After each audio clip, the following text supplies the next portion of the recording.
सावधान।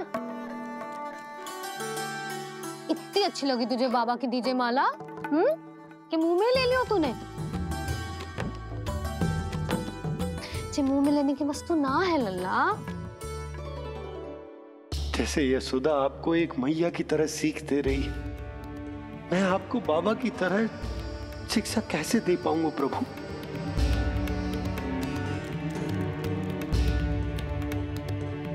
कृष्ण, अभी मना किया ना मैया ने? ये तो प्रभु को ही डांट रही है। सावधान, जो फिर से मुंह में लिया तो। यशोदा, तुम्हें पता भी है तुम किस पर क्रोधित हो रही हो? हाँ, अपने लल्ला पर। और किस पर? मेरे कहने का अर्थ ये है कि तुम्हें सच में पता भी है ये कौन है?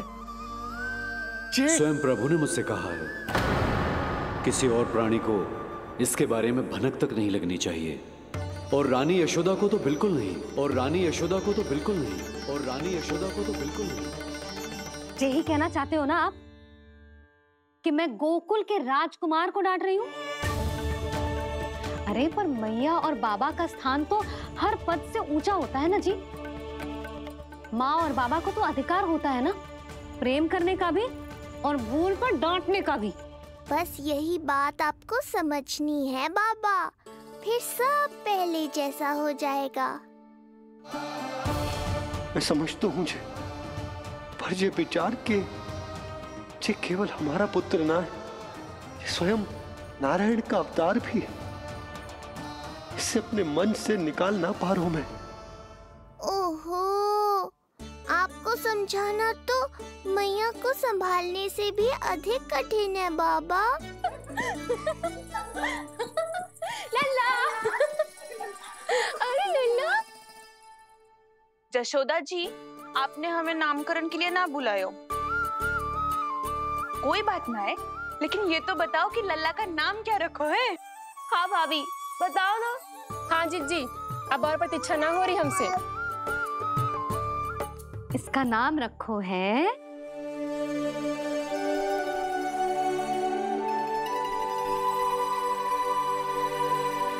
कृष्ण। कृष्ण? कृष्ण बहुत प्यारा नाम है, लेकिन थोड़ा कठिन है। मैं तो इसे किशन बुलाऊंगी। सही कहो, मैं भी इसे प्रेम से किशन ही कहूंगी। क्यों किशन? मेरे लिए तो जे किसना है।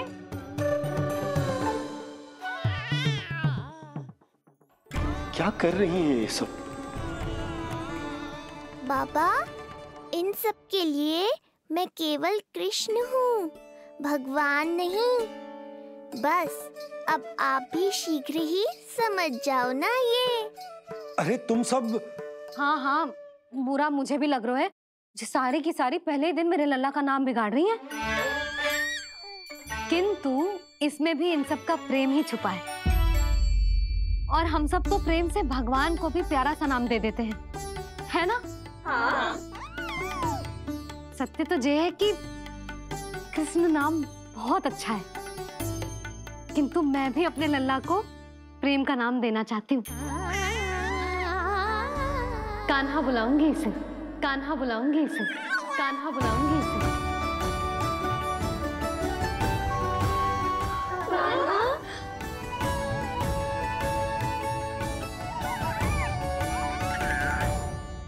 कान्हा, अनोखी ध्वनि, सहज सा मीठा, मैं भी इसे कान्हा ही पुकारूंगी।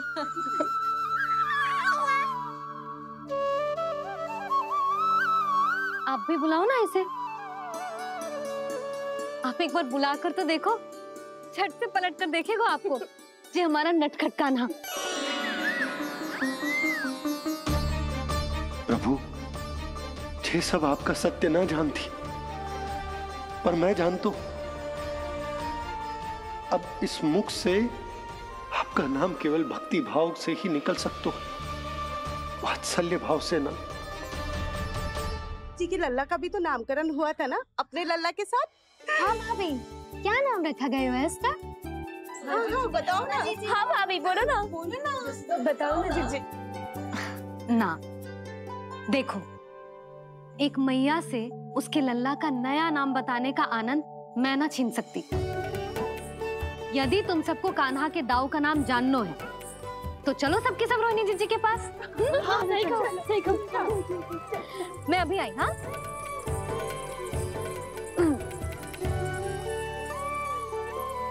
सुनो जी, आप लल्ला को संभालो, मैं अभी आई। रोहिणी मैं कैसे? ये प्रभु लल्ला।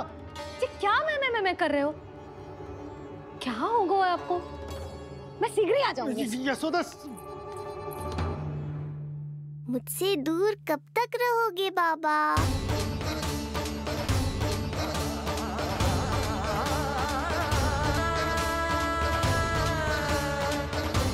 एक बार मेरी ओर देखो तो सही।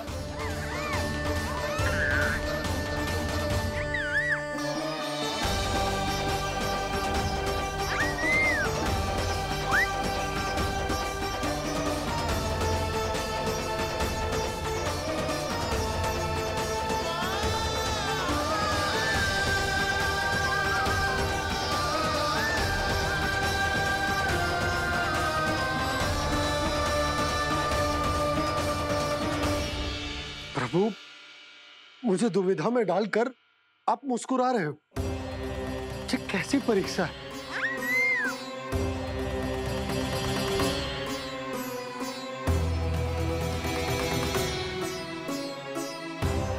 ये क्या कर रहे हैं आप?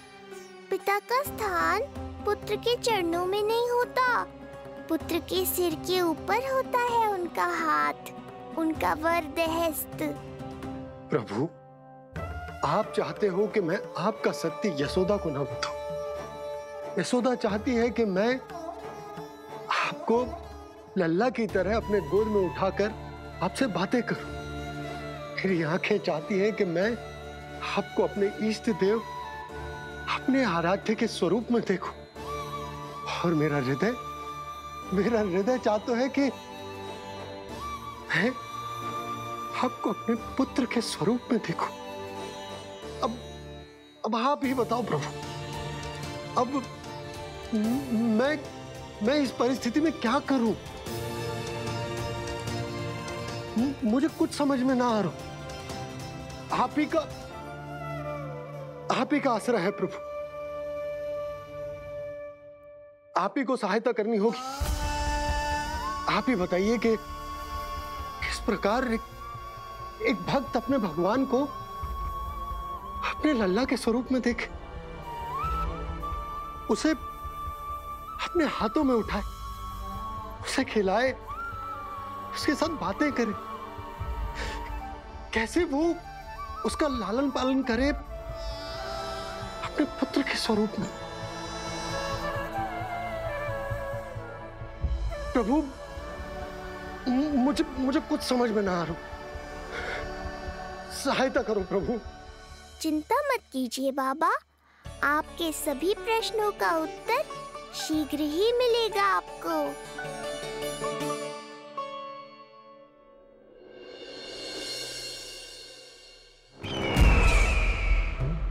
ऋषि गर्ग पधारे हैं महाराज।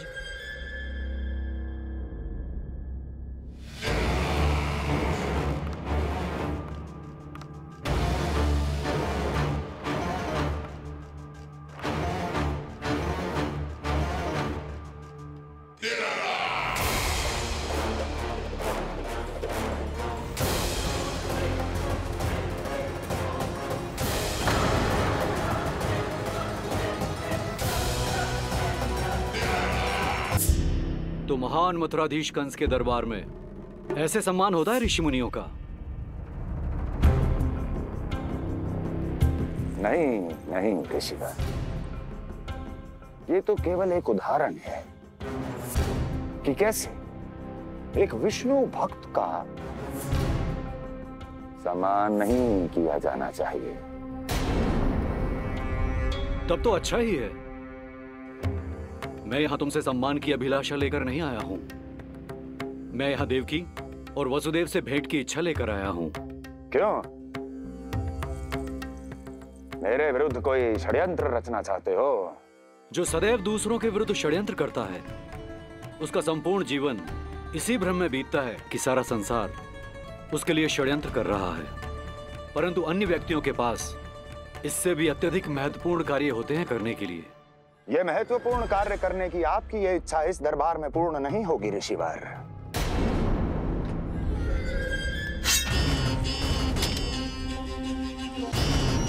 मैं आपको उन दोनों से भेंट करने की आज्ञा नहीं दूंगा। कैसे रोकोगे मुझे? कैसे? बड़ा ही विचित्र प्रश्न है, किंतु इसका उत्तर बड़ा ही सरल है ऋषिवर। जानते हैं मेरे दिन का आरंभ कैसे होता है? किसी ना किसी का संहार करके। और यदि एक संहार और हो जाएगा तो मुझे क्या अंतर पड़ेगा? स्वयं से एक प्रश्न पूछो कंस, स्वयं से एक प्रश्न पूछो कंस। मेरा संहार करने के लिए, मेरा संहार जिस संकल्प शक्ति की आवश्यकता है, संकल्प शक्ति की आवश्यकता वो है तुम में, वो है तुम में। कर पाओगे मेरा संहार? जिस संकल्प शक्ति की आवश्यकता है, जिस संकल्प शक्ति की आवश्यकता वो है तुम में, वो कर पाओगे मेरा संहार? कर पाओगे? जिस संकल्प शक्ति की आवश्यकता है, संकल्प शक्ति की आवश्यकता। बोलो कंस, बोलो। यदि मैंने श्राप दे दिया, यदि मैंने श्राप दे दिया, कौन सा कवच तो तुम्हारा उसे सत्य होने से रोक पाएगा? उसे सत्य होने से रोक पाएगा? बोलो कंस, बोलो। यदि मैंने श्राप दे दिया, यदि मैंने श्राप दे दिया, कौन सा कवच तो तुम्हारा उसे सत्य होने से रोक पाएगा? उसे सत्य होने से रोक पाएगा? ऋषिवर, यदि आपके हृदय में स्वामी के विरुद्ध षड्यंत्र करने की इच्छा नहीं है तो महाराज भी आपको किसी से भेंट करने से रोकना नहीं चाहेंगे, है ना महाराज?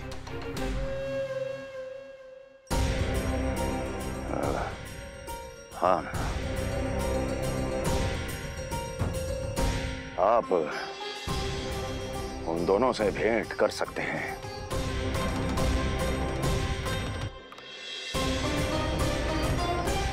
दुर्जन, इन सब पर दृष्टि रखो। अब सब कुछ सुनकर आना, सब कुछ, कुछ भी छूटना नहीं चाहिए। जाओ।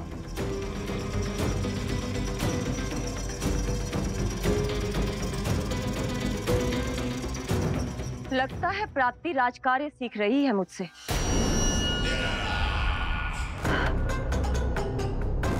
उचित समय पर सही सुझाव दिया तुमने प्राप्ति।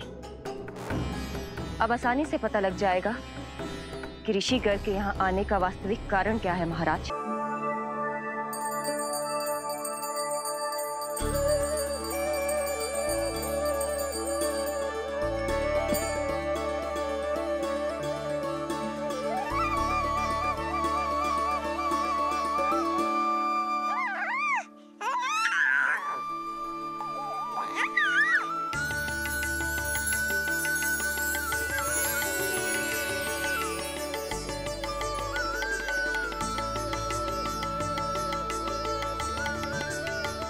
स्वयं नारायण मेरे घर में है तो ये फूल उनके चरणों में क्यों चढ़ा रहा हूं? तैयार होगा मेरा लल्ला। किंतु बुरी दृष्टि वाला टीका लगाना तो भूल ही गई तेरी मैया। अभी आ।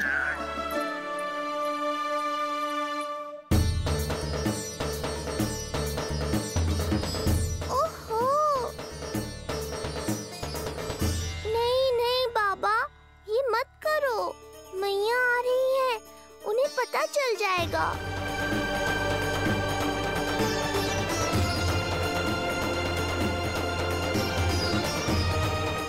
ये फूल तो आपके चरणों के लिए ही बने हैं प्रभु, इन्हें स्वीकार करें। बाबा, ये सत्य मैंने आपको अपना साथ देने के लिए बताया था, अपने आप को फंसाने के लिए थोड़ी ना।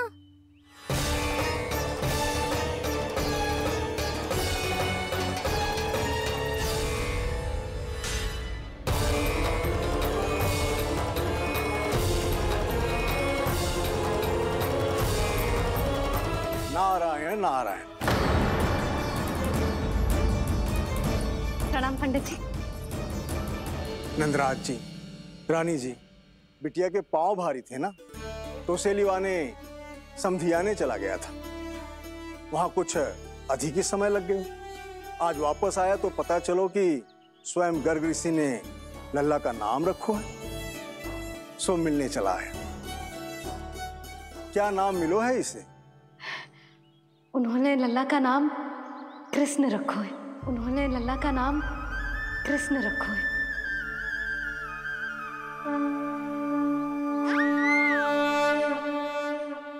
कृष्ण। आहा, उत्तम, अति उत्तम, बहुत मधुर नाम है। ऐसा लग तो है जैसे आप स्वयं श्री नारायण का नाम ले रहे हैं।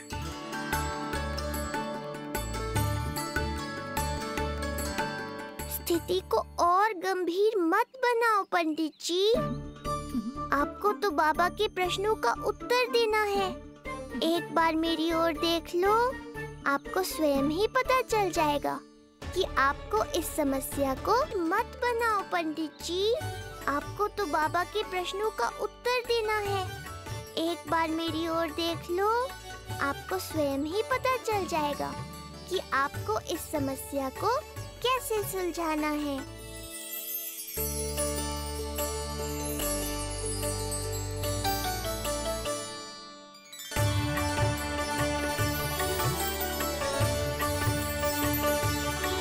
क्या हुआ पंडित जी?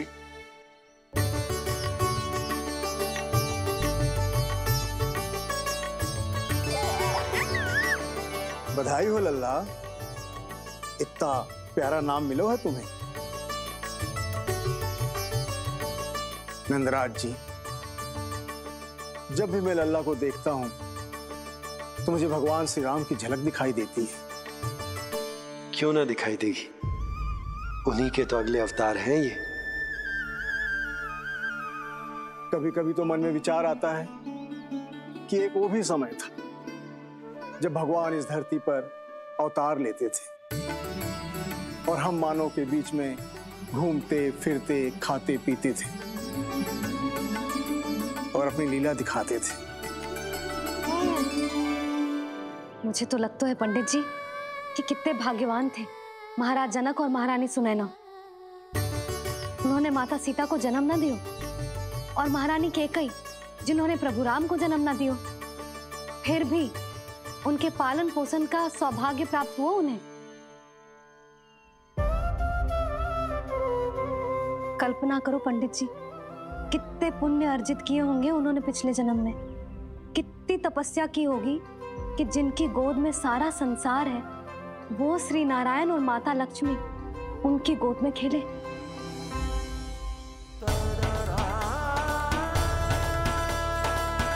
संसार में अवतार लेकर सांसारिक नाते भगवान को भी निभाने पड़ते हैं, फिर हम तो मानव हैं।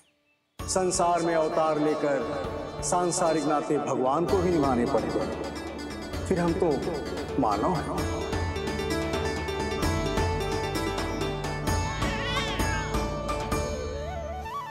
जो हो रहा है और जो भी होता है सब उनकी ही इच्छा से होता है नंदराज, इसलिए आगे का मार्ग भी वही दिखाएंगे।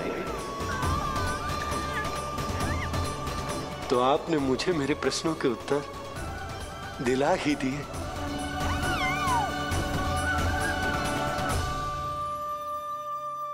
मैं भी क्या क्या बातें करने लगा। लगता है नाना बनने की प्रसन्नता का प्रभाव है जी। हमारी बिटिया को लक्ष्मी हुई है ना। बधाई हो पंडित जी, बहुत बहुत बधाई हो। मैं मैया और उसकी बिटिया से अवश्य मिलने आऊंगी। बधाई हो पंडित जी। अब मुझे आज्ञा दीजिए, वैद्य जी से कुछ औषधियां लेनी है मुझे। नारायण नारायण।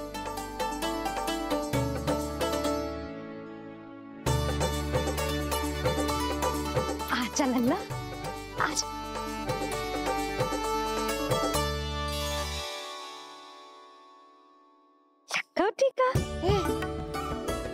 सुनो जी, तनिक कान्हा को संभालो। मैं यूं गई और यूं आई।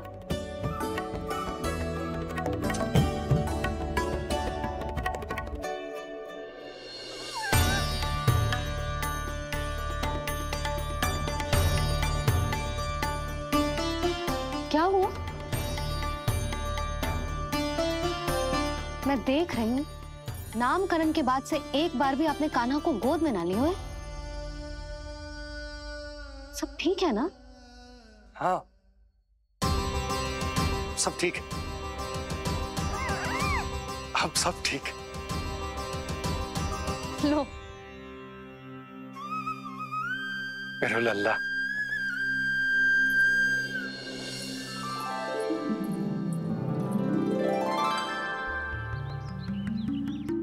आपका बहुत बहुत धन्यवाद ऋषिवर।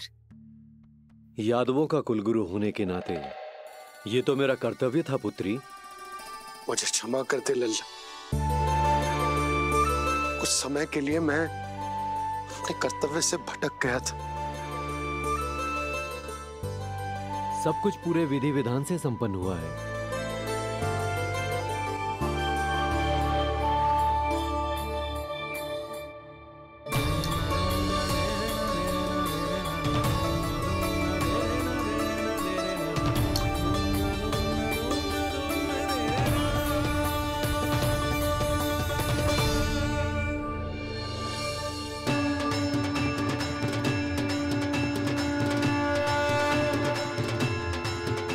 जो नाम मैंने दिया है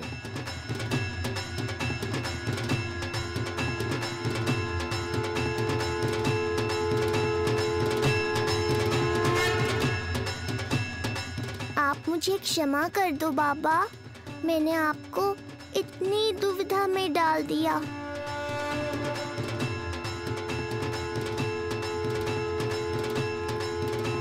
और इस तरह नंद को सब कुछ पता चल गया।